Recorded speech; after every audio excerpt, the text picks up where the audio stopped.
José Sperbe Sanseverino. Eu nasci em Encruzilhada do Sul e a data 29 de março de 1925. Lá em Encruzilhada eu vivi os primeiros anos da minha vida. Até os 11 anos nós moramos em Encruzilhada. A família era grande e o pai era alfaiate. Quando eu estava terminando o curso primário, que era o único do grupo escolar Borges de Medeiros que tinha na cidade, ele não tinha condições de custear os nossos estudos no internato. Então, ele e a mãe decidiram de enfrentar uma aventura, de vir com a família para Porto Alegre. Ele foi trabalhar na fábrica Renner e aí a gente começou a desenvolver aqui os nossos estudos. E assim foi. Naquele ano de 1936, eu praticamente não estudei, porque a mudança para cá se operou na metade do ano. Eu passei 6 meses do segundo semestre no Grupo Escolar Souza Lobo, lá em São João. E assim foi. No ano seguinte, eu fui matriculado no Colégio São Pedro, ali na Floresta, perto da Igreja de São Pedro, que é dos Irmãos Maristas. E lá eu fiz, o que era praxe na época, o meu curso de admissão. Quando terminei o curso de admissão, prestei o exame oficial aqui no Colégio do Rosário. E assim eu terminei o meu ciclo primário.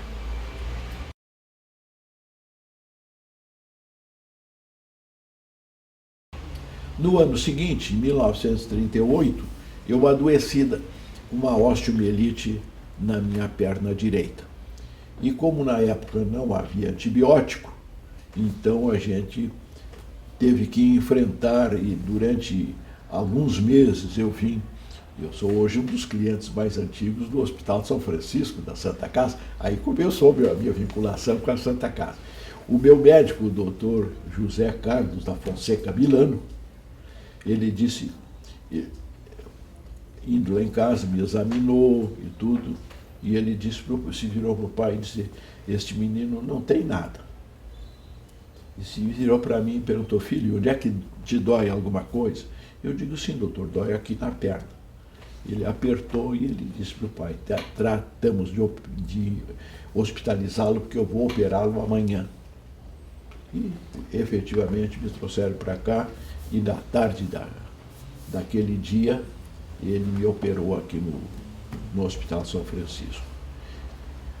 Abriu a perna e eu fiquei meses e meses e meses na cama, fazendo curativos e tomando remédios da onde eles conseguiam conseguir alguma coisa diferente para ver se vencia a descalcificação e a infecção, né, no osso. E nada.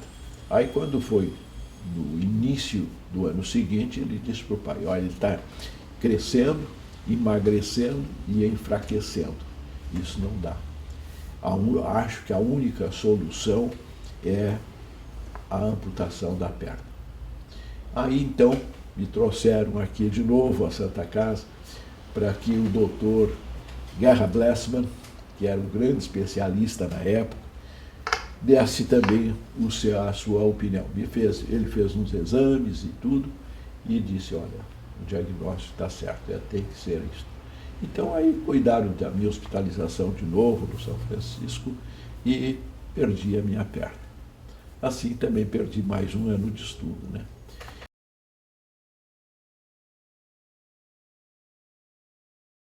No início de 1940, as injunções da providência de Deus são grandes. Eu era um guri, andava de muletas e morava lá na Avenida Minas Gerais, que ficava a uma quadra da hoje Avenida São Pedro, no 4º distrito. E o grande prefeito de Porto Alegre, doutor José Loureiro da Silva, resolveu abrir a Avenida Farrapos. E a avenida onde nós morávamos, a Avenida Minas Gerais, foi inteiramente absorvida pela Farrapos. Então o pai teve que sair à procura, não era casa alugada, alugar uma outra casa. E o que é que a Providência Divina preparou para nós? Devíamos morar aqui na Cidade Baixa, a meia quadra do Colégio Anchieta. E aí, quando chegou fevereiro, o pai foi ao colégio para me matricular no ginásio.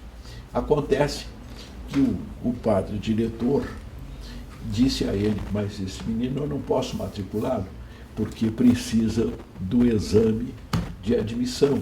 E ele não fez isso, só no fim do ano que se fará. Aí o pai voltou veio triste para casa, né? Muito abatido, e me contou a história.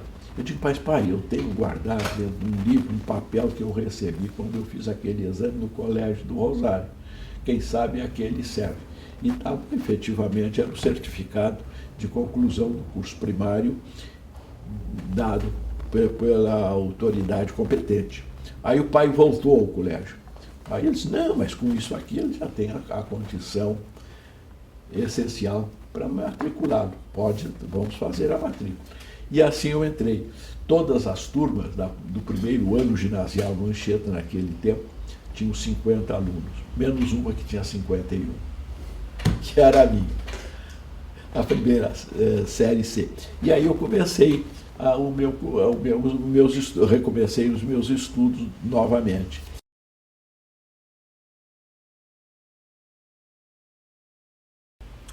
O professor, que era o responsável pela turma, ele fez, no primeiro dia de aula, numa folha de papel, uma série de informações. O nome completo, o nome do pai, o nome da mãe, e assim. E botou a última pergunta que tinha no papel, era esta: o que é que você vai ser no futuro? Eu não tive dúvida. Médico. Quando eu cheguei, aí houve a reforma do ensino, quando eu cheguei no quarto ano do curso ginasial, eu estava decidido, definitivamente, a ingressar na Faculdade de Direito. E aí ingressei. Fiz o colégio no curso clássico, preparando-me para o vestibular na Faculdade de Direito. E assim eu ingressei na faculdade em 1947. Fiz todo o curso no Anchieta e em 1947 comecei meu curso na Faculdade de Direito. E lá passei 5 anos, né, com contato com os professores e tudo.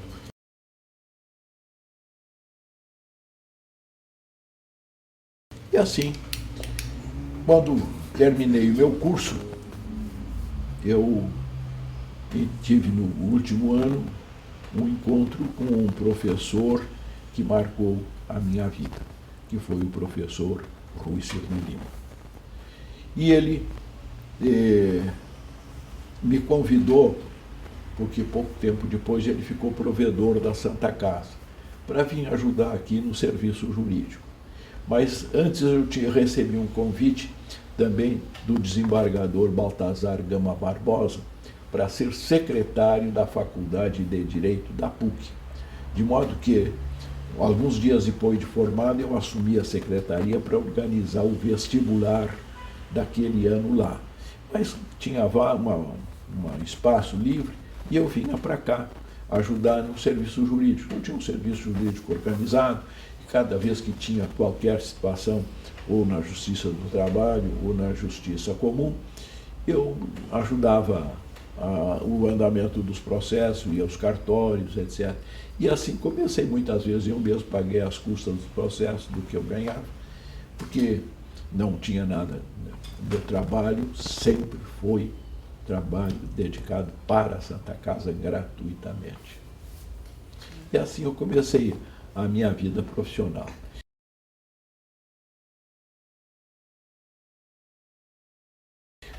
Em estando na Faculdade de Direito da PUC, o meu encaminhamento natural se fez para o magistério. O primeiro convite que eu recebi para ser professor na Faculdade de Direito da Universidade Federal, onde eu me formei, foi do professor Darcy Azamuja. que era professor de Direito Constitucional e de Teoria Geral do Estado. Na época, ele me convidou. E assim, passado um tempo, ele lecionava também na PUC, ele um dia não perguntou se eu aceitaria, disse que sim, tal, e pronto, ele disse que eu vou fazer a tua indicação, e fez, para que eu fosse, na época, assistente dele lá na Faculdade Federal. E o tempo passou, não tive resposta, e um dia surgiu um problema lá na faculdade, e o desembargador Baltazar me encarregou de convidar alguns professores para irem à casa dele para a gente equacionar o problema. Então, eu desempenhei a minha função de secretário. Na saída, depois da reunião, o professor Cirne Lima se voltou para mim e perguntou: como é que está a tua indicação para assistente do Darcy? Digo: olha, doutor, hoje de manhã ele me comunicou que todos os cargos de assistente, era uma meia dúzia que tinha na faculdade, estão ocupados. De modo que a indicação ficou para outra oportunidade. Diz ele: então, tu vai ser o meu assistente na Faculdade de Direito. Porque o meu assistente, o doutor João Leitão de Abreu, vai ficar professor de introdução. Tinha havido umas modificações no sistema de trabalho, que um professor não podia dar mais do que 2 disciplinas nos cursos universitários. E o professor Armando Câmara era professor de filosofia do direito e de introdução à ciência do direito. E ele, então, deixaria a introdução. O professor Leitão de Abreu, que era assistente do professor Cirne Lima, daria a introdução. E ele, então, ficaria sem assistente. Então, me convidou se eu aceitaria. Aceitei a indicação, ele fez a indicação na congregação da faculdade, e assim encaminharam-se os papéis para que eu pudesse ingressar no quadro de professores da Universidade Federal. Mas a coisa foi andando ao longo daquele ano, isso era 1953, 54. Bom, quando foi mais ou menos ao fim do ano, o professor Eliseu Paglioli, era o reitor, foi contactado pelo nosso diretor da faculdade, que era o professor José Salgado Martins, para me nomear, ainda em fevereiro, para poder compor as bancas que tinha na época o exame de segunda época, né? Que agora não existe mais, mas naquele tempo tinha o segunda época. E ele estava com dificuldade de compor as bancas. Então, o professor Cirne Lima estava viajando. E ele me nomearia. O Paglioli aceitou e eu fui nomeado em fevereiro para entrar no quadro de professores da faculdade, isso em 1955. Aí eu ingressei, né, participando das bancas de exame de segunda época. Aí comecei como examinador a minha carreira de professor. Assim o curso foi andando. Me deram o espaço para dar aula, porque eu não queria ganhar como professor sem dar aulas. Isso foi uma regra que eu adotei na minha vida. Aí cheguei, falei na secretaria, e eles me deram aula das 11 ao meio-dia. Muito bem, então às 11 ao meio-dia, no dia marcado, eu estava lá para dar as minhas aulas. Porém, era um grupo pequeno, a frequência era livre na Faculdade de Direito, e o grupo que vinha era um grupo pequeno. Aí eu, depois, no ano seguinte, eu falei olha, vamos mudar isso, não dá, 11 meio-dia, o pessoal trabalha, sai, vai embora, e da frequência é livre, então ficava uma meia dúzia de alunos, mas os mais interessados ficavam. Bom, passou, então, no ano seguinte, eles me puseram sábado pela manhã. E eu ia para dar orientação para os alunos na biblioteca. Eu ia para lá de manhã e, na verdade, aparecia um, outro, assim. Eu conversava, orientava e nada mais. do que isso. Assim foi passando o tempo, um dia eu disse, olha, cheguei ao professor Salgado Martins e disse para ele, professor, o senhor me dá licença, eu vou lhe propor uma coisa. O senhor falar com o nosso porteiro, dele vir à noite aqui à faculdade, uma vez por semana, para que eu dê aula à noite. Aí ele disse, mas para que só tu virás? Digo, não, se o senhor concordar com a ideia, eu vou então falar com os outros assistentes para que eles também venham. E assim os professores, os outros colegas assistentes, que também estavam praticamente privados desse trabalho, aceitaram a ideia e nós começamos o curso. E como a frequência era livre, aconteceu que o nosso curso noturno tinha mais alunos frequentando as nossas aulas do que dos professores catedráticos. Então, o que é que aconteceu? No início de 1959, a congregação da faculdade se reuniu e fixou o seguinte, que o noturno passaria a ser oficial. Segundo, estabeleceu a frequência obrigatória, porque antes não tinha. E aí, então, quem queria optava pelo diurno ou pelo noturno. As aulas tinham que ser assim. O assistente dava uma aula de manhã e o catedrático dava uma aula de noite. E nós, os assistentes, cobriríamos o resto. E assim foi. E assim começou a frequência obrigatória na Faculdade de Direito e o curso noturno da mesma faculdade, que hoje está tudo estabelecido e prosseguir. Assim foi a minha carreira. E assim eu fui ficando a minha vida lá. Contando os 5 anos que eu passei como aluno, quase 39 anos na Faculdade de Direito. Bom, assim foi uma carreira de professor.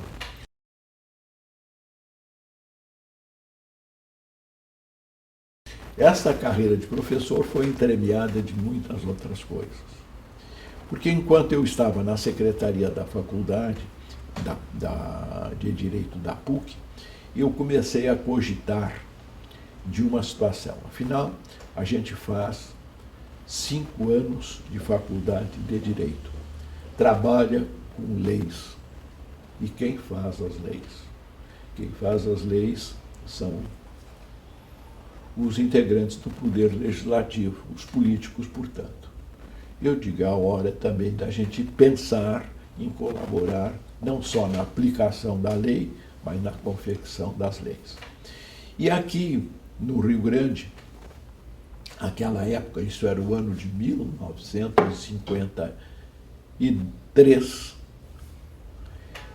tinha uma situação.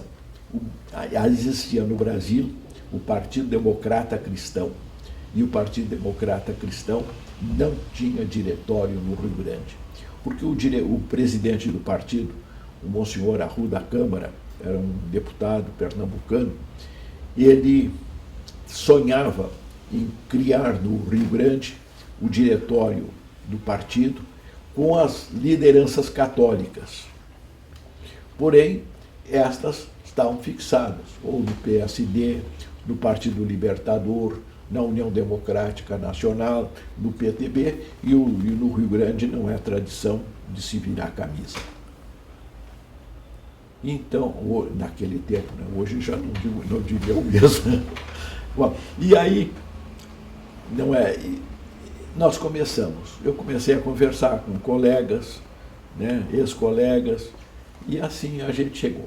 Quando eu tive 5 pessoas que estavam dispostas a me acompanhar na aventura, eu escrevi uma carta ao Monsenhor Arruda Câmara, dizendo que nós não tínhamos nenhuma tradição política, éramos gente jovem e que pretendíamos organizar um diretório aqui. Eram companheiros o doutor Fernando Afonso Gay da Fonseca, o doutor Cid Furtado, o doutor Júlio de Rose, o doutor Jorge Casado de Azevedo e eu, eram 5. Então, redigi a carta, os 5 concordaram com os termos e assinaram. E mandamos, por intermédio de um conhecido, ao ao Monsenhor Arruda Câmara. E a resposta não veio.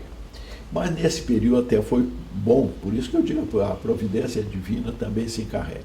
Enquanto a gente mandou a carta, nós começamos a contactar com todos os políticos católicos que tinham sido contactados com ele para organizar o diretório aqui, dizendo o que tínhamos feito e pedindo uma coisa. Se acaso ele perguntar, diga quem nós somos. Só isso, não precisa recomendar nada, absolutamente nada. Cada um diga lá o que achar sobre nós e está acabado o assunto. E assim passaram-se os meses. Um dia eu chego à faculdade de manhã e está em cima da mesa um envelope timbrado da Câmara dos Deputados com correspondência do Monsenhor Arruda Câmara. E aí eu abri, ele disse que tinha demorado, pedia desculpas, mas que ele queria levar o nosso nome à consideração do Diretório Nacional do Partido. E que aprovado, então ele mandava as credenciais nos autorizando para organizarmos o partido no Rio Grande do Sul. Então aí começou uma outra etapa. Começamos a trabalhar na divulgação do partido. Isso já estávamos em setembro de 1953. No ano seguinte tinham eleições estaduais. Aí começamos a trabalhar, né? Para aquela eleição já estava o diretório organizado, ele veio aqui a lançar o partido, e para ver até onde a ideia havia penetrado no seio do eleitorado. E deu um bom resultado, não elegemos ninguém, mas o Fernando Fonseca teria sido eleito primeiro deputado do partido aqui, e eu seria o seu suplente. Bom, estava então estabelecido um roteiro. Na eleição seguinte, que foi uma eleição municipal em 1955, nós elegemos um vereador em Porto Alegre, que foi o José Záquia, que tinha aderido também ao partido, e elegemos 2 vereadores em Novo Hamburgo e 3 vereadores em Caxias do Sul. Então já estava o partido tomando raízes. E o trabalho continuava, e percorrendo o Rio Grande, sempre trabalhando. Na eleição subsequente, em 1959, 4 anos depois, nós tivemos que enfrentar uma outra situação, porque o suplente de vereador aqui na Câmara do Záquia era o professor Leônidas Chaus. E um dia o Leônidas me procurou para me dizer o seguinte, que o doutor José Loureiro da Silva estava disposto a concorrer, mas ele estava numa situação um pouco litigiosa dentro do PTB, e assim ele ficaria com as coisas meio difíceis para concorrer e etc. E já o PTB tinha se inclinado pela candidatura do deputado Wilson Vargas da Silveira e, consequentemente, ele não podia concorrer. E o que é que eu achava de nós oferecermos a nossa legenda ao Loureiro da Silva? E feito isso, fizemos contatos e oferecemos a legenda. E ele aceitou. Ele aceitou e nós, então, partimos para a campanha. Aí eles me insistiram comigo para ser candidato a vereador. E eu entrei na campanha e assim foi. Ao final, elegemos o Loureiro prefeito de Porto Alegre e eu fiquei vereador numa bancada de 3 democratas cristãos. Era o Leônidas Chaus, o doutor Milton Krause e eu. E começamos o nosso trabalho. Mas, na constituição do governo municipal, o doutor Loureiro da Silva me chamou que ele queria que eu ficasse secretário da Educação. E eu disse, olha, doutor, estou começando a minha vida pública. Fui eleito pelo povo para ser vereador em Porto Alegre. Eu quero, ao menos, exercer um pouco desse mandato, porque eu acho que tenho que dar uma presença na Câmara. E ele concordou comigo e eu, então, lá fiquei, na Câmara de Vereadores. Passados uns meses, o secretário do governo municipal adoeceu. Era já um senhor idoso e ele, um dia, mandou me chamar na Câmara. Eu fui lá na prefeitura e ele me disse, no gabinete dele, ele me disse, olha, chegou a tua vez, eu tenho que substituir o secretário do governo e tu vais ser o meu secretário do governo municipal. Aí eu não tinha mais como recusar pela segunda vez a presença, então fui para lá. Mas eu passava mais tempo na Secretaria da Fazenda do que secretário do governo municipal. Por uma razão, o vice-prefeito de Porto Alegre era o doutor Manuel Braga Gastaldo.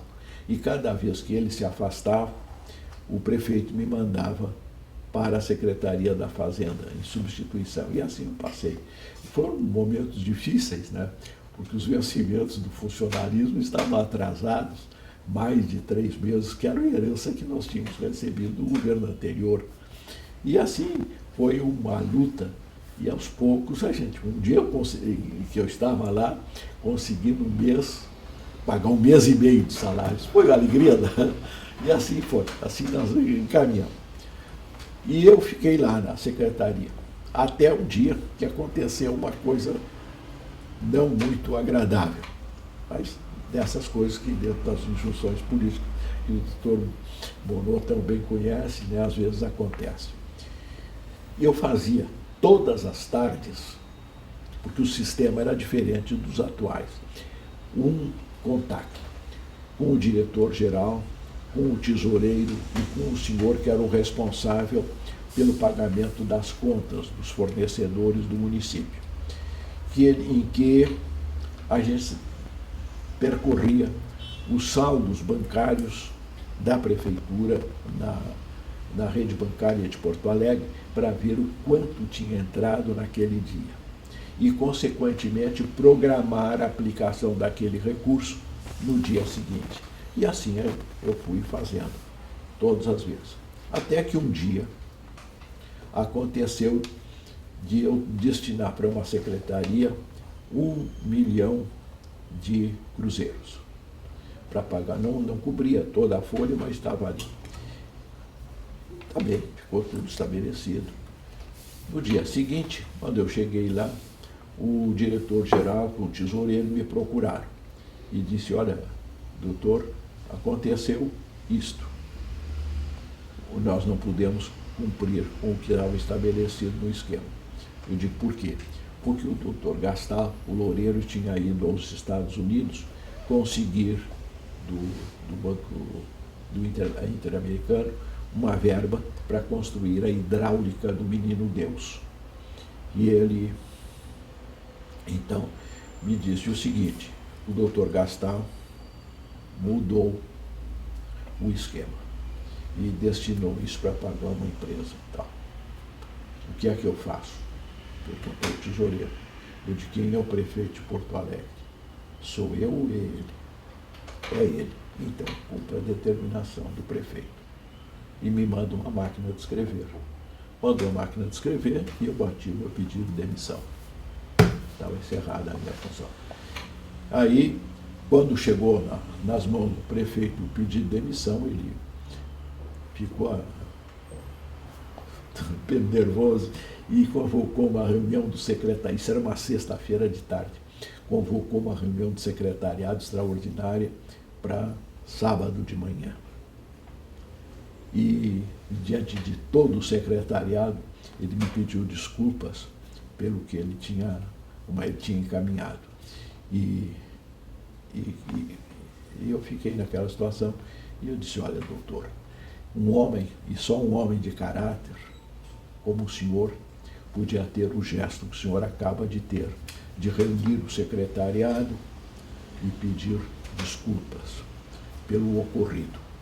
E eu fico muito agradecido, porque isso é um gesto de que comove a qualquer criatura. Porém, eu mantenho a minha carta de demissão. Porque o que o senhor fez perante o secretariado, o senhor é titular da Secretaria da Fazenda. E diante dos seus funcionários, o senhor não pode fazer isso. Então, eu também não exercerei a função de secretário desautorizado. Eu volto para a Câmara de Vereadores. E voltei para a Câmara. Era o fim de 1961 e eu, então, comecei a minha campanha para deputado estadual. E no fim de 62, acabei eleito deputado estadual. Passei 4 anos na Assembleia e ajudando a Santa Casa. Os deputados tinham aquelas parcelas de verba que a gente podia destinar. Então, cada vez que tinha alguma reivindicação da Santa Casa, eu percorria para fazer a coleta das emendas, né? E assim muitos aparelhos foram comprados para a Santa Casa com verbas que a gente conseguia. Porque eu nunca participei da Comissão de Saúde, né? Porque ora era na Comissão de Educação e ora na Comissão de Justiça. E assim foi. Em 1965 eu fui eleito para presidente da Assembleia. Em 66 tive que fazer umas opções políticas que não me permitiram a reeleição. Porque naquela época a Arena tinha havido a reformulação partidária, o nosso partido, como os demais, sucumbiram na reforma e houve as opções. Nós aqui, a imensa maioria, optamos pela Arena. E a Arena tinha a inclinação de indicar o coronel Walter Perac Barcelos para o governo do Estado. E um grupo de deputados, do Partido Libertador e do Partido Democrata Cristão, era o deputado Paulo Brossard de Souza Pinto, Honório Severo e Dario Beltrão, e o deputado Nelson Marquesan e eu nos inclinamos pela candidatura do professor Rui Cirne Lima, que tinha exercido com brilho, durante algum tempo, a secretaria do governo estadual, no período em que era governador do estado, do Hildo Meneghetti. E aí as coisas foram se precipitando, houve cassações dos deputados. Nós não podíamos ser cassados, porque não tínhamos dado motivo nenhum para a cassação, era apenas uma opção política. Então foi editado em nossa homenagem um ato institucional, um ato complementar, tinha os atos, e o ato complementar previa que o voto dado por um deputado inscrito num partido em candidato de outro partido não valeria. Foi a homenagem que a gente recebeu. Mas mantive firme a minha posição. E os demais também. O Brossard e o Honório Severo ingressaram no MDB. O Dario Beltrão, o Nelson Marquesan e eu permanecemos na Arena. E aí começaram umas pressões para a gente votar no doutor Cirne Lima. Inclusive, a seu ponto, porque para ficar registrado na história, né? O coronel Barcelos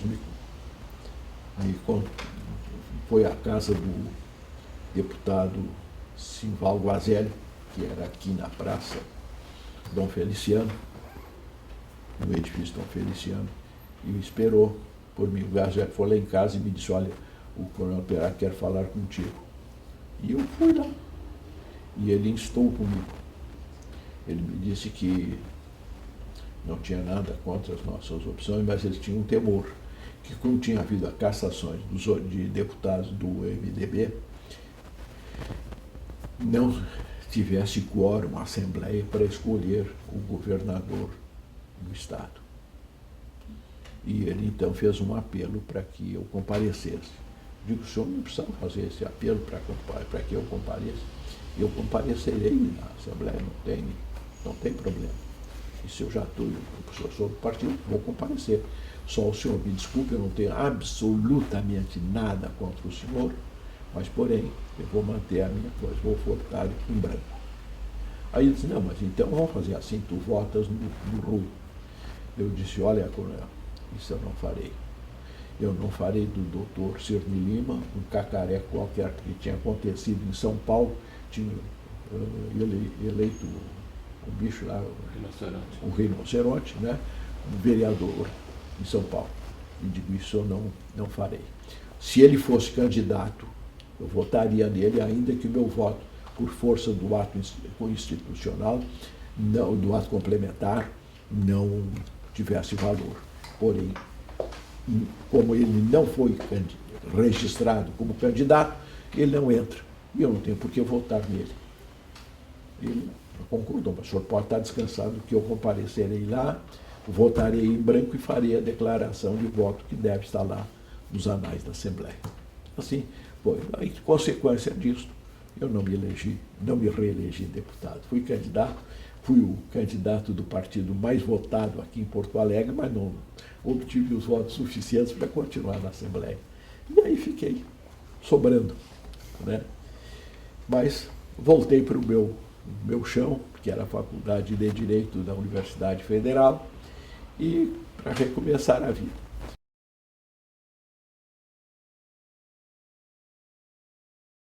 Até que um dia eu recebi uma indicação do governo do Estado, porque eu estava passeando na Rua da Praia um sábado de manhã e encontrei o doutor Poti Medeiros. Eu vou dando os nomes para ficar, são depoimento para a história, né? O doutor Poti Medeiros, é a primeira vez que eu conto essas histórias. Ele me disse, o senador Daniel Krieger não te procurou? Eu digo, não, senhor. Não. Então eu vou te dar uma. Nós tivemos no Palácio o governador, o deputado Solano Borges, eu, o senador Daniel Krieger, e resolvemos te indicar para juiz federal no Estado, porque tinha havido a restauração da Justiça Federal que existia antes, desde a proclamação da República, porém fora extinto pelo Getúlio depois em 37 ou 38. E assim não existia mais. E o governo federal restaurou, através do ato institucional número 2. Por consequência, foram convidados alguns juízes para integrar o quadro. Aqui a Justiça Federal, à época, era composta de 3 juízes titulares e 3 suplentes. Que até era vantajoso para eles, porque os vencimentos eram superiores aos que eles percebiam aqui como juízes e como procuradores. Então, foi feito isso. Mas acontece que no fim de 1965, o ato institucional restaurou, 60 não foi efetivamente reconstituída a Justiça Federal, em 66 também não foi, e o governo esqueceu os vencimentos. Consequentemente, os outros não esqueceram, né?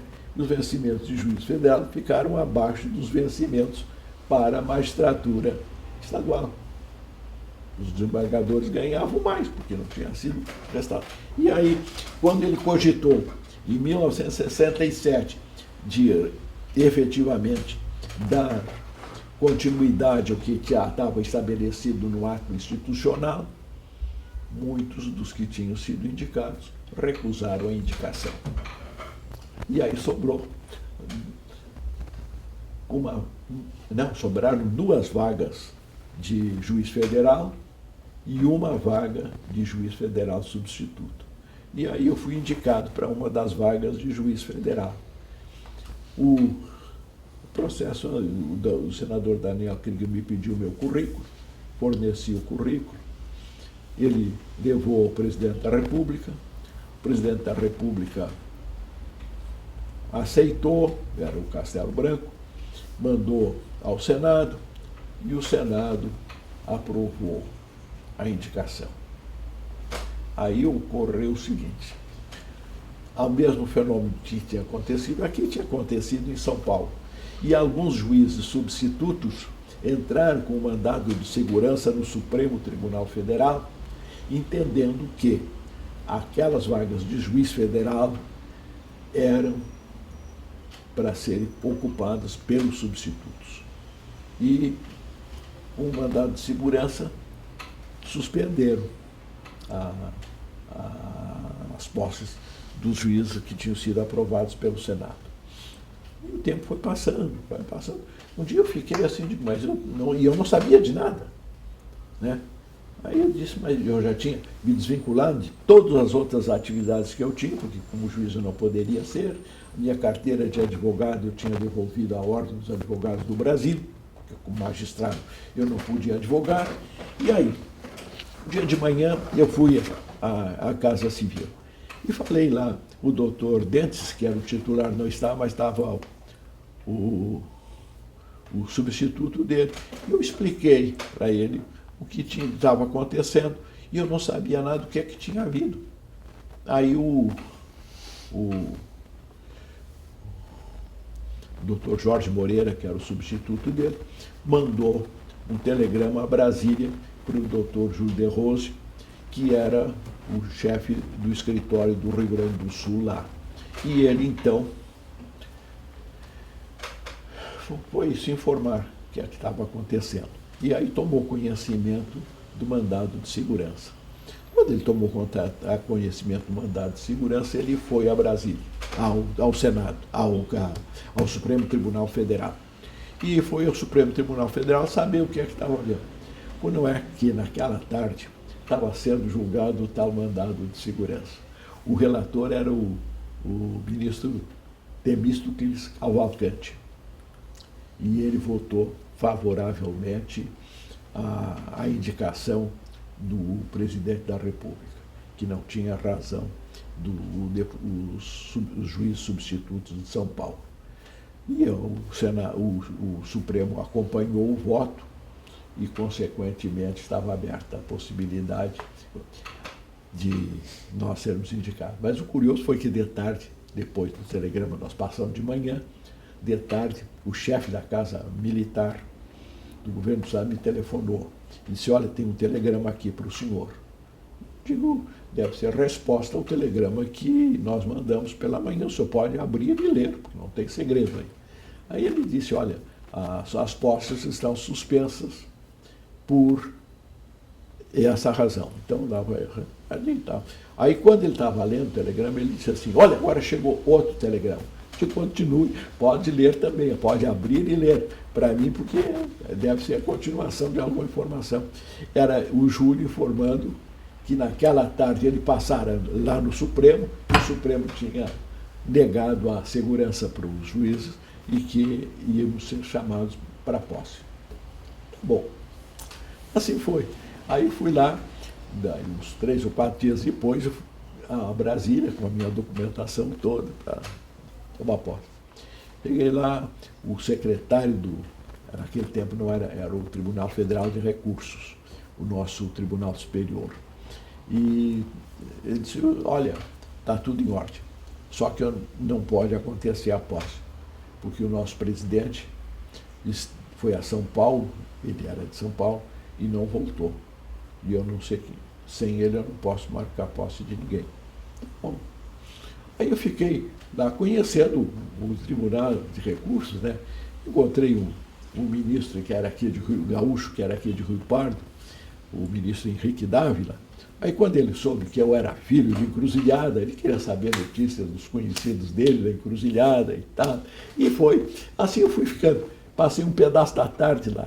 Quando eu estava lá com o ministro Dávila, aí o secretário telefonou para lá, para o gabinete, e disse, olha, a posse pode sair agora. o ministro chegou de São Paulo. Era o ministro Oscar Saraiva. Então, fazia posse.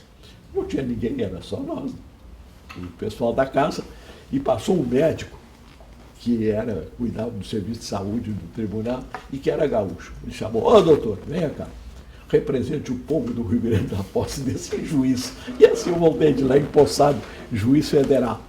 E fiquei lá na frente da Justiça Federal durante quase 8 anos, como juiz federal. Aí estávamos na sucessão do governador do estado. E a indicação era dada pelo partido e o governador seria eleito pela Assembleia Legislativa. E aí disputavam a indicação o doutor João Dentice e o senador Tarso Dutra. E a coisa era parelha. Eu estava fora de tudo, tinha me desligado do partido, me desligado de tudo. E fui acompanhando, né? Só como rio-grandense interessado nos destinos do seu estado. Até que chegou um momento que o presidente da Arena veio ao Rio Grande para fazer um balanço e ver, afinal de contas. Aí ele chegava para os membros do diretório e perguntava assim, quem era o seu candidato. Mas pedia que houvesse uma indicação. Como a coisa estava muito parelha, e a indicação de outros nomes. Então teve um deputado, um candidato, que quase alcançou a unanimidade na época. E aí este foi o escolhido, que era o deputado Simval Guazelli. E aí eu mandei um telegrama, porque ele era meu amigo desde o tempo da faculdade, né? Ele tinha sido aluno da Faculdade Católica no tempo da Faculdade de Direito da Universidade Católica, no tempo que eu era secretário, né? Então a nossa amizade, depois na Assembleia fomos deputados juntos, sempre ligados à família dele e à minha, e assim foi. E ainda eu disse para a minha secretária na Justiça Federal, esse é um dos telegramas que o Guazelli vai receber com prazer, porque eu não posso ser indicado para nada do governo, nem pleitear nada, sou juiz, estou fora da política e assim por diante. Quando ele voltou já indicado e eleito depois, um dia o meu filho mais velho estava prestando vestibular para medicina. E eu cheguei, e a Maria Tereza, minha esposa, com os filhos, tinha ido para a praia. Aí ele chegou e disse, pai, o Guazelli disse que vem te visitar hoje de noite. Eu digo, mas tu não disseste que a tua mãe não está aí? Tá? Disse, não, ele disse, vem aqui. Aí ele foi junto com a dona Ecleia de fazer uma visita. E disse que estava lá com um propósito, que era de me convidar para ser secretário de Estado. E eu digo, olha, Guazelli, eu tenho que te dizer uma coisa, eu sou juiz federal. E enquanto eu for juiz, eu não posso ter ação em nenhum cargo outro que não o de juiz. De modo que eu fico lisonjeado com isso. Eu digo, não, ele diz assim, não, mas isto eu sei, porque eu já estive lá no Supremo, já me informei da tua situação e todos me disseram exatamente isso que tu estás me dizendo. Mas eu te mantenho o convite e te asseguro que tu serás contemplado ao final com um cargo para te ter, afinal, a garantia da tua vida. Tá bem. Se é assim, vamos pensar. Eu só quero te dizer uma coisa. Eu tenho que falar com a minha mulher e com os meus filhos, que já estão mocinhos, já tem um fazendo vestibular, tem outra que vai terminar no ano que vem, no colégio. Então, eles também têm que participarem, etc. Porque é um risco, né? Eu deixo uma função federal, vitalícia, para assumir um cargo em comissão. O secretário de Estado é assim. Né? E ele disse, não, tá bem. Então, fui, no fim da semana, fui à praia, já levei o bacharel, o meu acadêmico de medicina comigo, né? E eu tinha passado no vestibular e fui lá. Então expus para minha mulher. Tá. E ela concordou. Então na segunda-feira eu voltei, procurei e disse, nós vamos correr o risco. Eu peço demissão no cargo de juiz federal e vou te ajudar. E assim foi. Pedi demissão e fui para o governo do Estado. Aí surgiu outro problema. Ele tinha me convidado para ser o secretário da Justiça. E estava tudo certo, só ele não anunciou. Ele estava constituindo o secretariado. Um dia, eu estava lá na Cidreira e o deputado Getúlio Marcantoni vai lá em nome do governador para me convidar para que eu fizesse uma opção no convite feito. Que ele tinha 3 cargos à minha disposição. Chefe da Casa Civil, secretário da Educação ou secretário da Justiça. Para ele tinha originalmente me convidado para ser secretário da Justiça. E eu disse, olha, eu sou juiz federal, ainda não tinha pedido demissão, sou juiz federal, vou me afastar da Justiça Federal. Ou eu serei secretário da Justiça, ou eu não serei secretário do governo. Aí ele anunciou que eu seria o secretário da Justiça, eu pedi demissão. E foi. Assim, passei eu a exercer outra função dentro do Estado. Porém, sempre professor, né? Sempre professor. Bom, passaram-se os tempos, terminou o governo dele, eu fui indicado para procurador do Estado junto ao Tribunal de Contas, onde acabei me aposentando.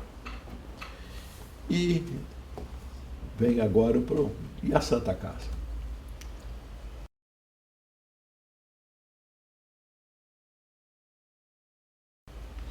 Pois a Santa Casa, eu já estava vinculado assim nos trabalhos aqui na Santa Casa, percorria esses corredores, resolvia problemas, ora até dos doentes, problema de ordem jurídica que às vezes surgia. Teve um caso que um doente morreu e ficou vivo, e o que estava vivo foi morto porque trocaram a ficha e o médico elaborou o atestado de óbito do que estava vivo. Tive que retificar tudo. E todas essas incidências da vida aqui jurídica eu ia acompanhando desde meus tempos de estudante e depois de formado. E eu sempre estava aqui, por aqui. Aí surgiu em 1967, portanto, quando eu não tinha sido reeleito deputado estadual, o convite para ser provedor da Santa Casa. O provedor eleito, o doutor Luiz Sarmento Barata, tinha adoecido e faleceu, com 2 ou 3 meses de exercício da provedoria. E aí um grupo de médicos me cercaram para que eu viesse para cá como provedor da Santa Casa. E foram também ao Dom Vicente Scherer pedir para que ele interferisse e me convencesse de que eu deveria ser o provedor da Santa Casa. Aí eu passei uma manhã com ele lá na Cúria e disse para ele que eu, conversando, ponderei uma série de situações de ordem pessoal e disse para ele, eu não posso ser provedor, porque provedor da Santa Casa eu não ganho absolutamente nada. É uma função que eu vou exercer para o bem do povo, mas não vou ganhar nada. Isto eu tenho que pensar, porque minha família depende de mim, do meu trabalho. O que eu ganho na universidade não dá mais. Meus filhos já estão entrando em idade de eu ter que concorrer. Eram 6 filhos. Aí eu tenho que fazer isso, tenho que cuidar da minha mulher e dos meus filhos. Aí, depois de muitas considerações, ele entendeu que a ponderação era prevalente. Me levou até a porta da Cúria ali, na Rua Espírito Santo, e me disse assim: então vá, cuide da sua família menor, porque tempo não lhe haverá de faltar para cuidar da família maior. Eu, tranquilamente, me fui para o trabalho. E aí depois acabei sendo juiz federal, etc. e tal. Depois que tudo isso tinha terminado, um dia o doutor Gert Eichenberg, apareceu lá em casa junto com meu irmão. Ele estava terminando o mandato dele na Santa Casa e ele precisava de um candidato a provedor. E ele foi lá para me convidar. Aí, de novo, começou a pressão.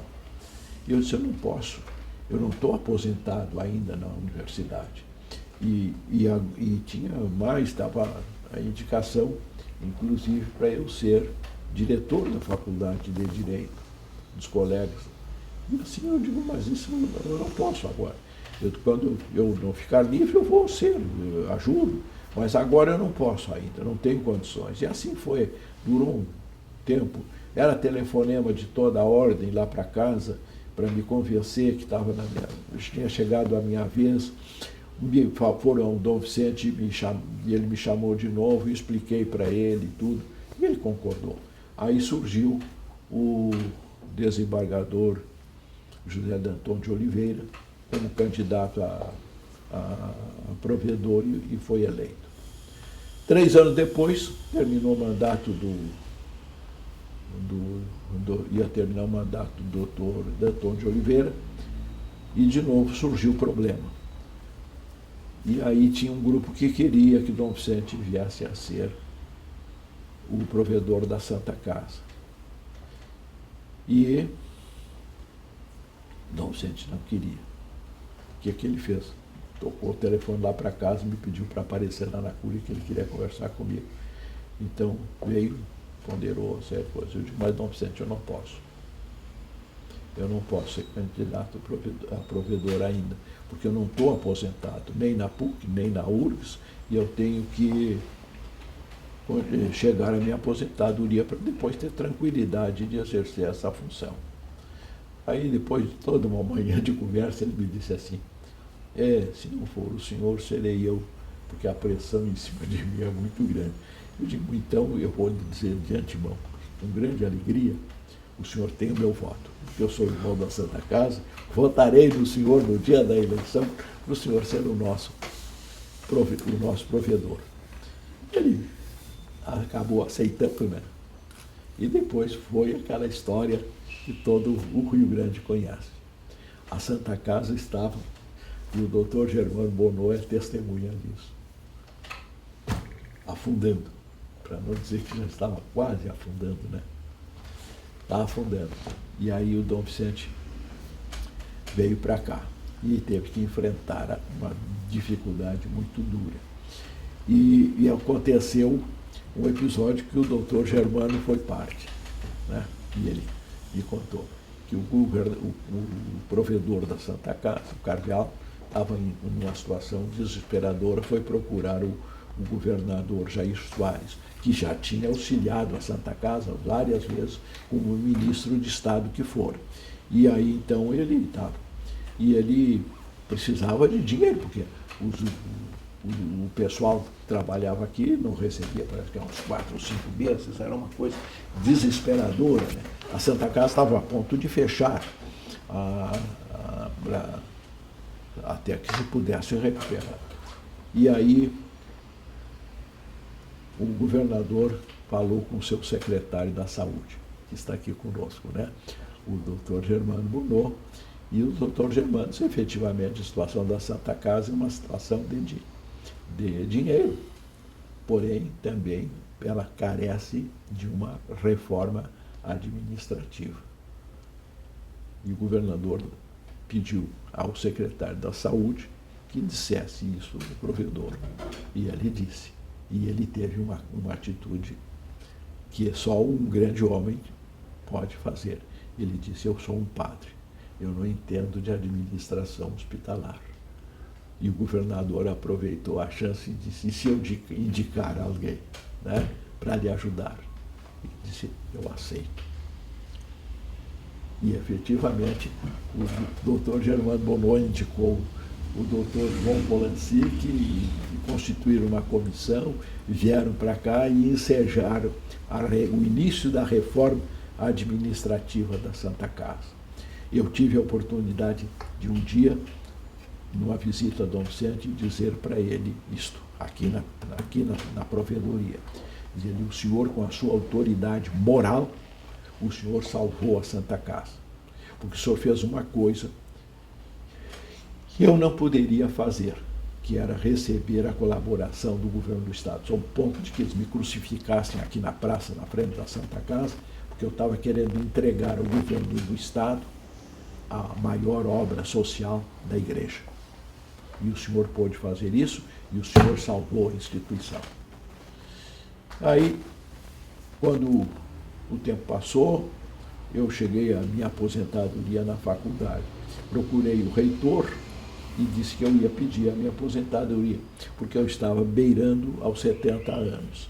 Aí o doutor Tuís Condic me disse, mas eu não te dou a tua aposentadoria, porque eu era diretor da Faculdade de Direito, e eu preciso de ti aqui no Conselho Universitário. Eu digo, mas doutor, está chegando a minha hora. Se o senhor não me der a aposentadoria, o problema é seu. Mas daqui mais uns meses eu serei expulso da universidade, porque eu chego aos 70 anos, a compulsória me alcança. E juntei os meus papéis, encaminhei o pedido na pró-reitoria de administração e comuniquei ele. Estou com tudo está nas suas mãos. Um dia de manhã eu cheguei na faculdade, ele tinha assinado o ato e botaram um bilhete junto com o ato. A contragosto, acabei de assinar a tua aposentadoria. Bom, tá bem. Então, eu subi a ladeira da Avenida João Pessoa e vim aqui à Santa Casa. Estava aqui, o Dom Vicente estava fora de combate, porque ele tinha tido um AVC, não estava mais na frente da provedoria. E estava aqui o doutor Rui Azamuja. Digo, Rui, eu vim aqui cumprir a promessa que eu fiz para Dom Vicente.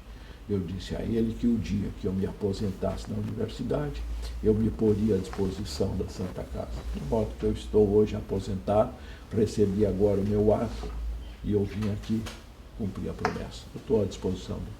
Assim foi. Dom Vicente, quando faleceu, ele me elegeu sendo provedor e eu estou aqui. Assim foi a minha história. Assim eu cheguei aqui à provedoria. Tá certo. Mas fale um pouco sobre a provedoria. Bom, a provedoria da Santa Casa, como eu encontrei, já estava bem encaminhada. Doutor, qual é o processo de eleição? O processo de eleição é o seguinte, nós constituímos aqui uma irmandade, constituída segundo o direito canônico e com o reconhecimento também do direito civil, do direito do Estado.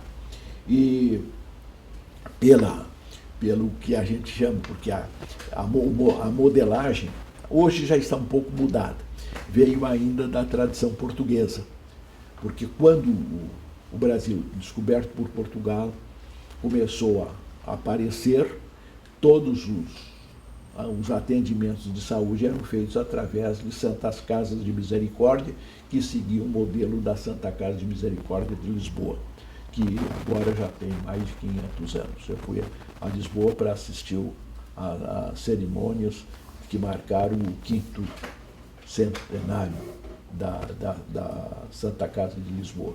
E aí então se modelou aqui. A nossa é uma jovem Santa Casa. Enquanto Santos, Salvador da Bahia, tem está já com quase 500 anos, nós estamos com 200. E a eleição é feita de acordo com o compromisso, que é vamos dizer, o compromisso institucional, o estatuto da Santa Casa, é o compromisso que a tradição portuguesa chamava de compromisso. E aí está prevista que os irmãos se reunirão e elegerão a direção da Santa Casa, provedor, um vice-provedor, naquele tempo, um suplente de vice-provedor e uma mesa administrativa e um conselho de irmãos definidores. Depois, com o passar do tempo, foi sofrendo esse compromisso institucional algumas alterações, mas continuou reservado para a Irmandade a eleição do governador, do provedor. E esses irmãos são pessoas que contribuem para a manutenção da Santa Casa? Como que são escolhidos esses irmãos? Os irmãos são escolhidos pela própria Irmandade, que vai se renovando. Vai se renovando. E esses irmãos, então, não, na contribuição antigamente tinha. Quando eu fiquei irmão da Santa Casa, isso foi logo depois que eu me formei na Faculdade de Direito. O professor Rui Cerny Lima era o provedor da Santa Casa. E aí ele me deram o título de irmão zelador da Santa Casa. Aí ele solenemente me disse aqui na provedoria, bom, com esse título de irmão zelador, tu tens 2 direitos fundamentais. Um, de ser enterrado no cemitério da Santa Casa. Segundo, a Irmandade da Santa Casa te acompanhará no enterro, vestida com a opa, né, que é um vestimento preto. Tá bom.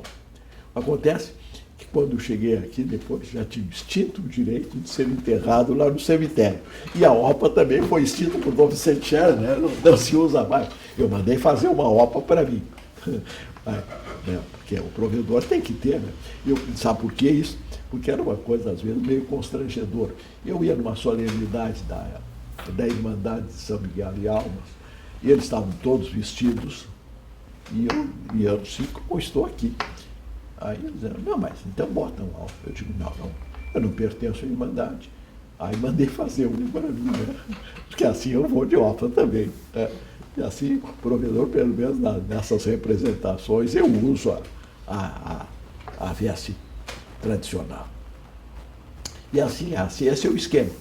Agora, hoje nós elegemos um provedor, 3 vice-provedores, a mesa administrativa, que são solidários conosco na administração da instituição, e um conselho de irmãos definidores. Para cada um desses tem um compromisso, reserva uma esfera de competência. Isso é o quadro, vamos dizer assim, diretor da coisa. Também, com a reforma administrativa, nós passamos a ter uma coisa que não tinha. Eu me lembro que eu vinha para cá, ao meu tempo, quando o doutor Cerny Lima era provedor, quando eu comecei aqui, ele saía, às vezes nós saímos da faculdade e vínhamos para cá. Rezava uma Ave Maria na gruta, aí na praça, aqui nossa, e vim para cá. Aí queria tomar conhecimento dos problemas da Santa Casa, assinar cheques, etc. E à tarde ele tinha que ir para o trabalho dele também, né? Ele tinha que viver. E isso agora não existe mais. Então, na reforma, foi constituída uma direção executiva. É um diretor geral, um diretor médico, diretor administrativo, e assim foi se ampliando. Diretor de ensino e pesquisa, e assim está hoje há uma mesa da administrativa para, junto com o provedor, cuidar das grandes diretrizes do trabalho da Santa Casa. Mas essa tarefa executiva fica com a direção executiva. Aí são pessoas que são pagas pela instituição para o desempenho dessas funções.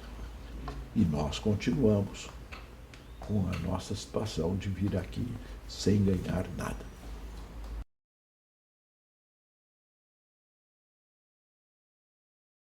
209 anos da existência da Santa Casa, a função do provedor é de prover, né? Daí a expressão provedor, é de prover as necessidades da instituição. E aqui, então, hoje, a gente apenas, vamos dizer assim, acompanha. A responsabilidade por tudo isto que aqui existe é do provedor. A responsabilidade jurídica é a do provedor. de modo que eu venho todos os dias à Santa Casa, todos os dias. Não falha um dia, a não ser que por doença eu tenha que vir. Estive afastado uns meses, quando fiz uma cirurgia de hérnia, que eu não podia usar minha perna mecânica. Mas fora disso eu venho todos os dias aqui. E a responsabilidade é essa, acompanho com a direção executiva o andamento de todos os projetos e aqui se desenvolve. Eu fui eleito para suceder Dom Vicente, porque ele já tinha falecido, e fui eleito em 1996, no fim de 1996, e assumi no início de 1997.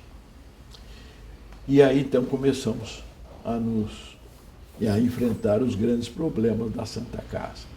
No dia da minha eleição, eu convidei um diretor administrativo para ficar comigo aqui, que era o Dr. João Polanczyk. Ele gostou muito do convite, ficou feliz e tudo mais. Acontece que ele adoeceu e aí eu dei uma sugestão para ele de aproveitar de fazer uma visita para a filha que estava fazendo PhD nos Estados Unidos, e conversar com médicos de lá também. E ele foi, voltou, e um dia a dona Lore me telefonou que ele queria conversar comigo. E juntamente comigo o vice-provedor, que era o doutor Paulo Cirne Lima, e com quem estava respondendo pela provedoria, que era o doutor Nelson Porto, que estiveram presentes no momento em que eu o convidei. E ele me disse o seguinte, que ele não iria mais ficar na direção administrativa da Santa Casa, na direção geral, que a família não queria que ele ficasse. Eu digo, olha, doutor, se o senhor me dissesse que ali adiante lhe pagavam mais do que a Santa Casa vai lhe pagar, eu lhe perguntaria quanto para a gente ver se a Santa Casa pode pagar. Mas questão de saúde eu não entendo e não dirijo. Eu aceito a sua ponderação. Só quero um obséquio, que o senhor me indique um diretor para substituir. E ele me indicou o seu Olímpio Dalmagro. E eu me convidei, saí da sala depois, convidei o Olímpio, que trabalhava aqui, já era diretor administrativo, para assumir a direção geral, e assim se fez. Outro dia eu recebi um livrinho da história do Hospital de Caridade da Bahia, né? As dificuldades fantásticas que tinha lá. E encontrei aqui uma passagem muito interessante, em que se estabelecia isto, que as aulas no ensino da faculdade da medicina tinham que passar pelo crivo do provedor da Santa Casa. Ele era o responsável, né, naquele tempo. Onde é que está isso aqui? E eu achei muito interessante, né? Imagina hoje, se nós fôssemos enfrentar isso aqui. Dom João VI, quando veio para cá em 1808, ele estabeleceu isso. Em 1815, pela Carta Régia, de 29 de dezembro, a Escola de Cirurgia da Bahia, né? Foi transformada em Academia Médico-Cirúrgica da Bahia, passando as aulas a serem ministradas no Hospital de Caridade. Determinava a Carta Régia que as lições deveriam ser dadas de acordo com o provedor. Imagina, se hoje fosse isso.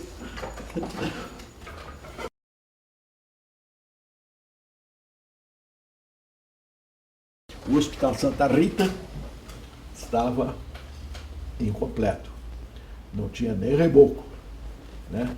Aí eu tive o auxílio de um diretor do como é BNDES, não é? BNDES. Né? Para um empréstimo para a Santa Casa. Conseguimos o empréstimo e fizemos a reforma e a ampliação numa área de mais de 60% do Hospital Santa Rita. E se fez a modernização, levantamos mais um andar e o Santa Rita foi o que era hoje.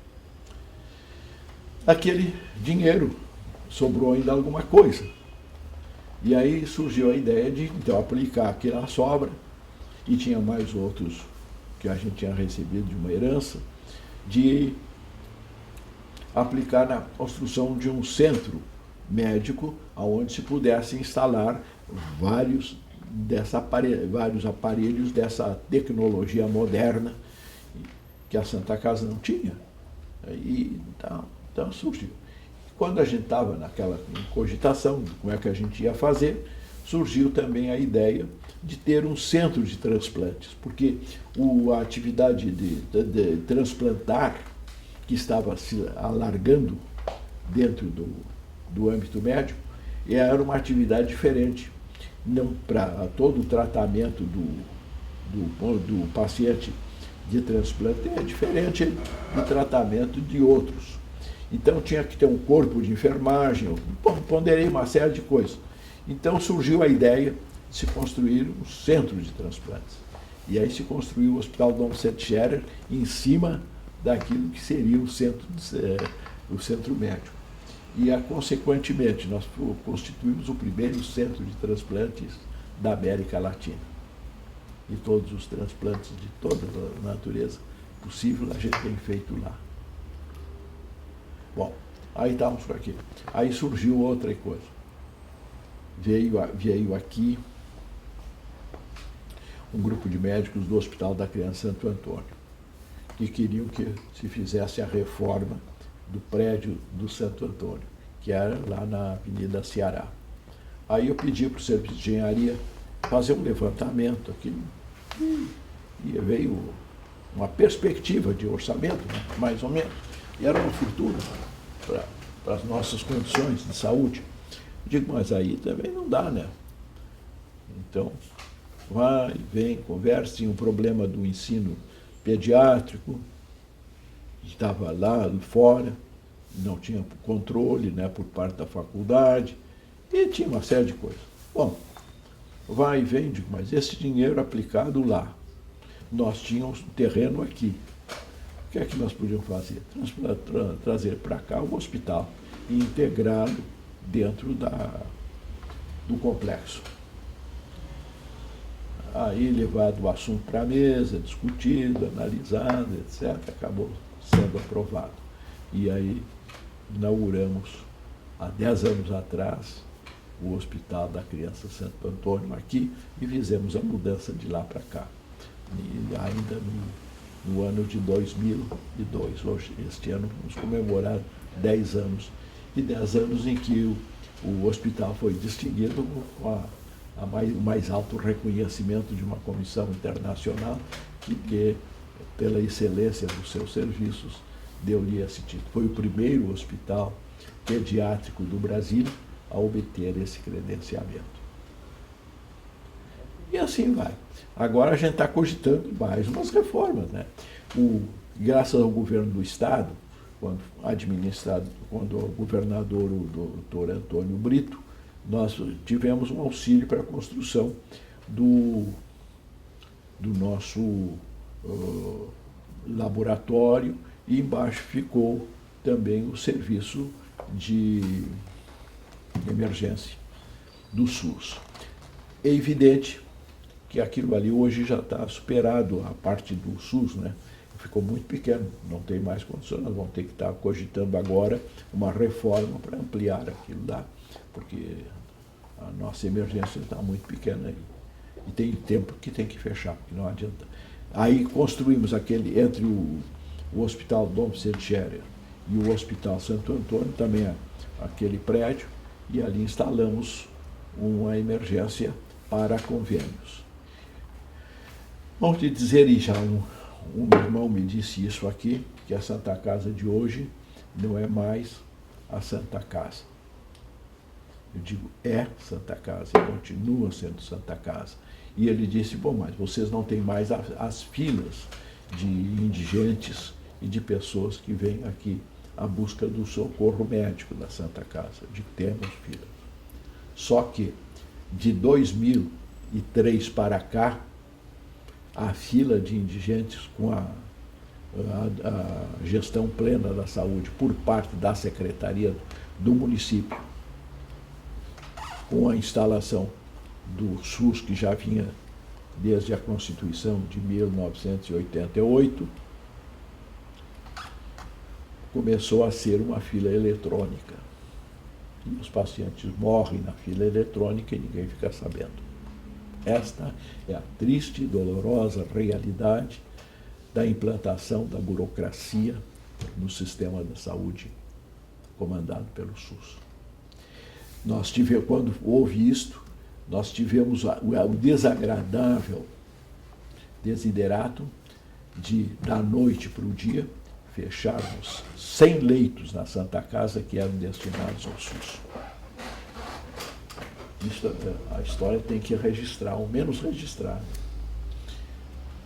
Este mês, para vocês terem uma ideia, este mês de abril,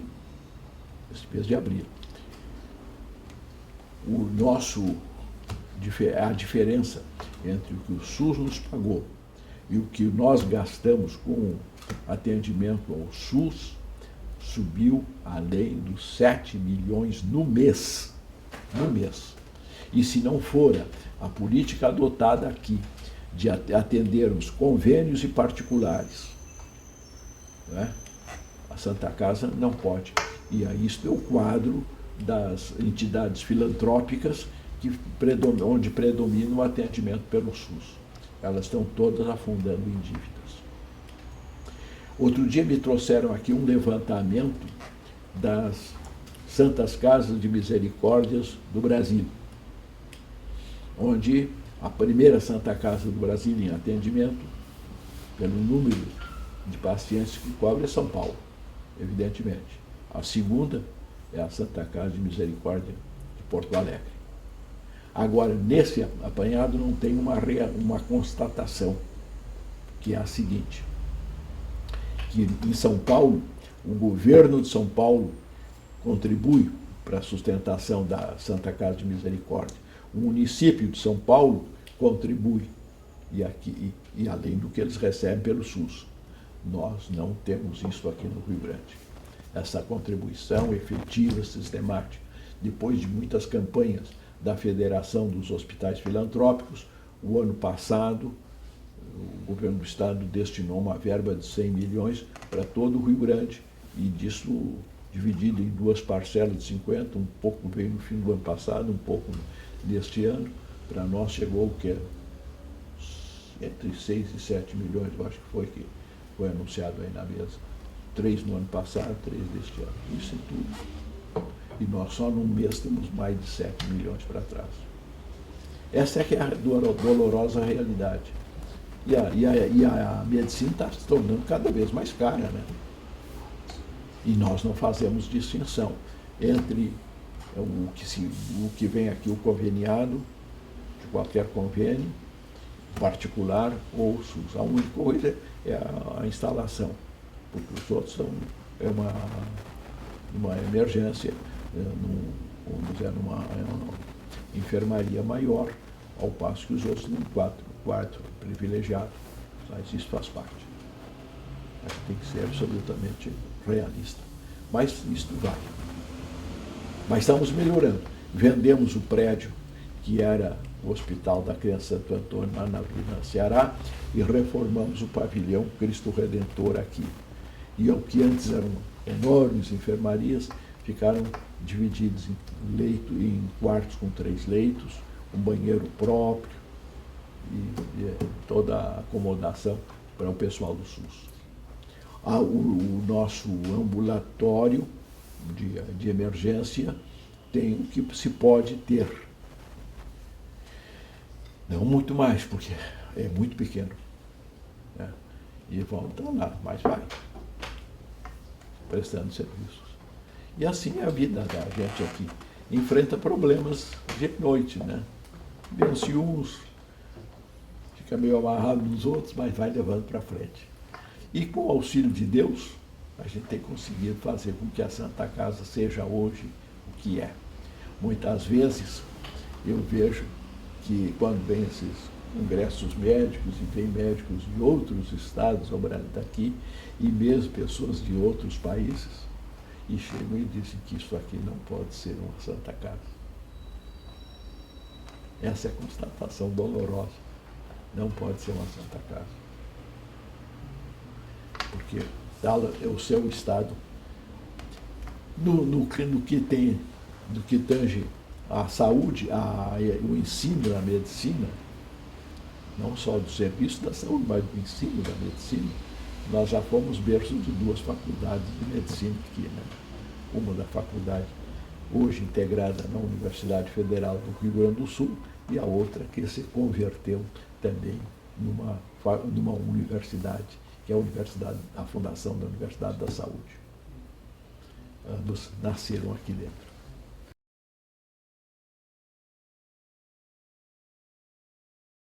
A ideia do centro histórico foi uma outra, porque aquelas casas da Independência estão tombadas no patrimônio histórico.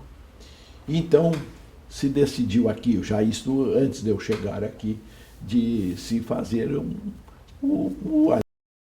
uma sede do centro histórico, porque a história do Rio Grande, a história de Porto Alegre, tem muita coisa e se confunde com a história da Santa Casa.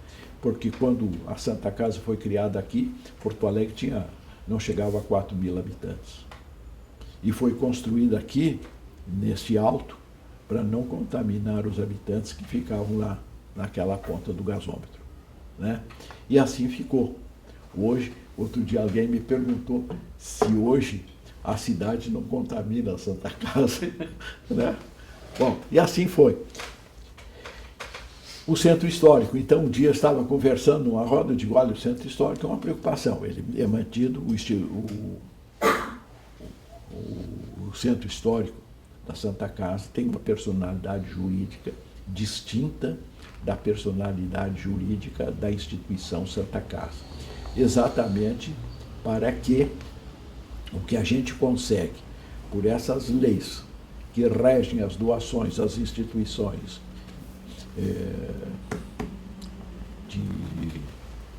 culturais, não sejam confundidas com as arrecadações da Santa Casa e vice-versa. Então, com isto nós temos uma política de independência total. Só que o patrimônio é nosso, a das casas. Então, outro dia eu estava falando numa roda das dificuldades que a gente teve, que reformamos todas aquelas 8 casas aqui da Independência, que estavam tombadas no patrimônio histórico, e um senhor me disse, mas o senhor errou.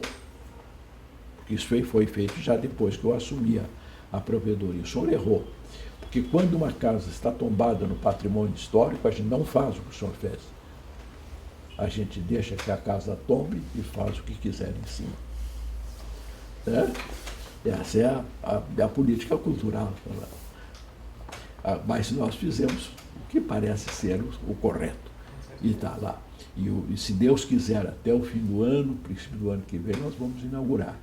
E vai ter além de todo o acervo cultural da Santa Casa, vai ter também um anfiteatro maior do que o nosso agora, o dobro do atual, e com a vantagem, porque ali fica fora do centro da Santa Casa, para poder, por exemplo, o espetáculo noturno, qualquer coisa, o acesso do público é diferente.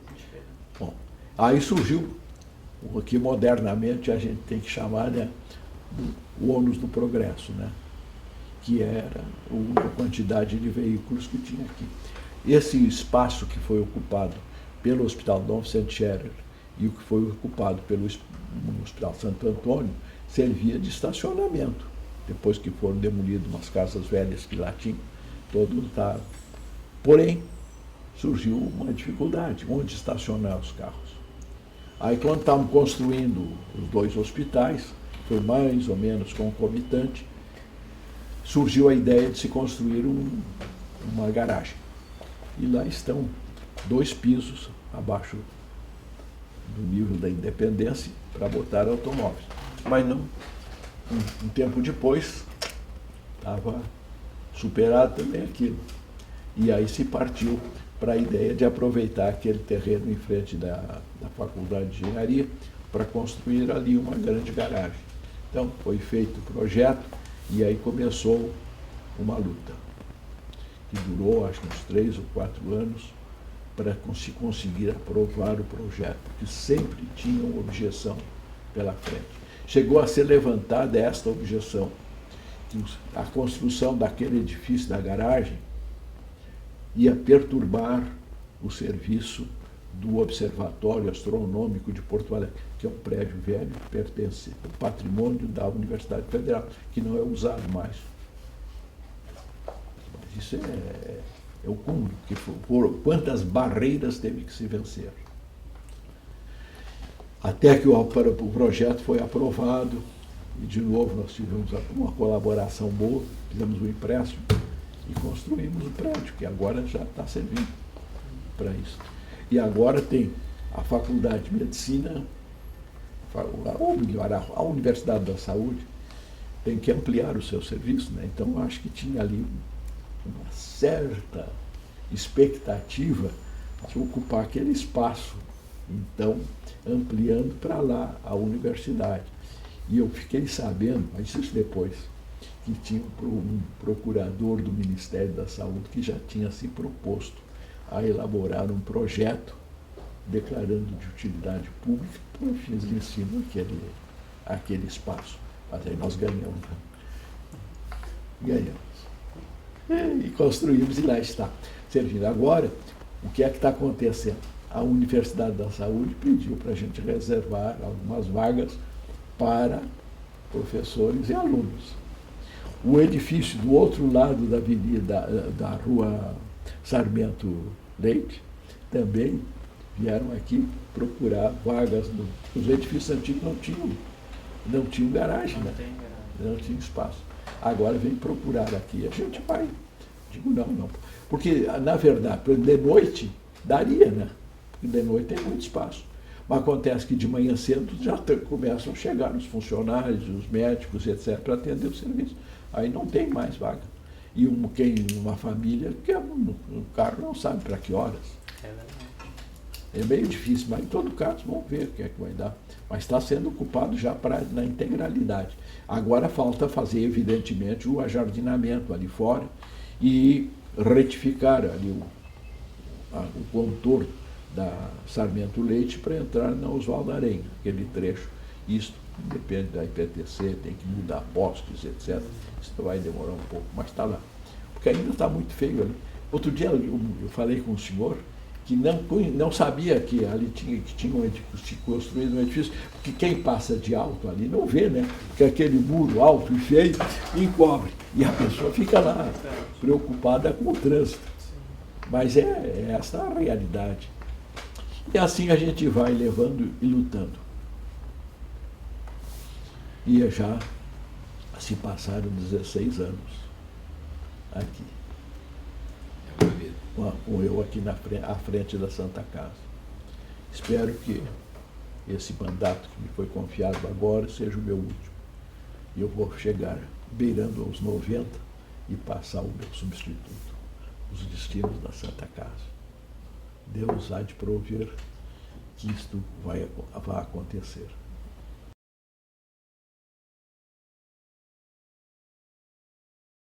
Eu fui o primeiro do meu grupo familiar, eu fui o primeiro que conquistou um título universitário.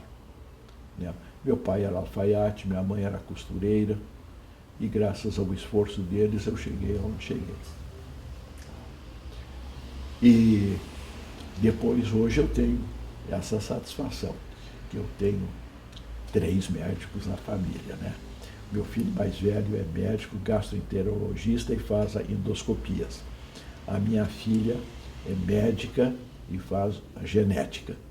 O meu 5º filho é médico e faz a pediatria. Formei 2 bacharéis em Direito. Hoje ele fez a carreira da magistratura e hoje é ministro do Superior Tribunal de Justiça, do STJ. E o 2º bacharel fez vários concursos e ficou como procurador da República. E hoje é subprocurador-geral da República. Foram os 2 únicos que me deixaram aqui, porque os outros todos estão aqui conosco. O 6º é professor de literatura no Instituto de Letras da Universidade Federal. E esse foi o primeiro mestre e doutor da família. E assim eu fiz, assim a minha família. Né? Acho que nós podemos caminhar para o encerramento. Nós, em nome do Museu da História da Medicina e do Sindicato Médico do Rio Grande do Sul, nós gostaríamos de lhe agradecer essas 2 horas quase que o senhor dedicou a um depoimento bastante grande, enorme, uma quantidade enorme de informações que para nós, tanto na área da provedoria, da cidade, da história do Rio Grande, da história do país, de deixar muito obrigado, doutor. Eu fico muito agradecido por essa lembrança. E assim, aos poucos, a minha vida vai sendo contada, né? A gente conta o que pode e o que lembra. Eu, quando era secretário da Justiça, estive uma vez na Paraíba e fui levado a visitar o ministro José Américo de Almeida, que era uma das glórias da Paraíba, tinha sido candidato à presidência da República em 1937, etc. E ele já estava velhinho. E o secretário da Justiça do Rio de Janeiro, que estava lá, o professor Ari Franco, se virou para ele e disse: mas, ministro, me diga uma coisa, como é que a gente pode chegar à idade em que o senhor está tão bem? Fazendo isso, uma série de recomendações. Ele disse: isso tudo vocês poderão fazer onde estiverem, porém a mais importante vocês não poderão fazer, que é morar à beira da praia de Tambaú. Né? Porque era realmente uma coisa fantástica aquilo. Bom, e aí ele arriscou uma segunda pergunta. E o senhor não se lembrou ainda de contar a sua história? Porque a história dele se confundia com a história da República, né? E ele disse: já. Não comecei ainda, mas já tenho a lembrança do que é o título do livro, antes que eu me esqueça. De modo que eu vou, antes que eu me esqueça, vou contando um pouco da minha história nessas entrevistas que estão solicitadas. Porque eu acho que escrever um livro de biografia da gente, auto-pessoal, eu acho que não vale a pena. Porque depois não se encontra quem leia. Né? É assim, pelo menos, está registrado em ambiente altamente qualificado, como é o Museu da História da Medicina no Rio Grande do Sul, e seguramente essa lembrança será preservada para fazer parte da história da medicina aqui e um pouco da história da nossa Santa Casa. Muito obrigado. Obrigado. Obrigado. Muito obrigado.